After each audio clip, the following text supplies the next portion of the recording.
Birnin Atlantis, birnin da ya nutse a cikin teku. Wannan birni yana cike da manya-manyan gine-gine na ƙawa da manya-manyan tituna da makarantu da mutane masu ilimi a wannan gari. Kamar yadda babban masanin falsafa wanda ake kira da Plato ya rubuta kusan shekara 2400 da suka shige, cewa wannan birni yana cike da manya-manyan mutane da sojoji da masarautu da zinarai kala-kala.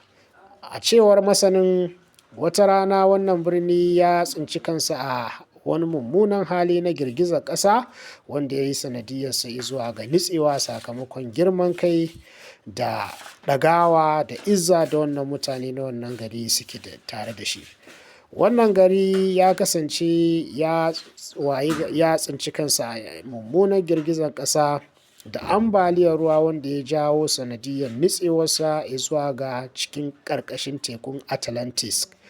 Kamar yadda manya-manyan masana da masu bincike suke bincikawa a cikin wannan kogi na Atlantis wanda yake kusa da ƙasar Morocco, Spain da kuma Bahamas.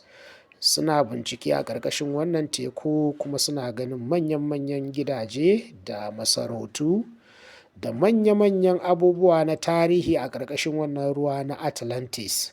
Wani lokacin sun je har sukan yi hotuna a guraren da ganin abubuwa na al'ajabi wanda ruwa ne ya shanye wannan gari.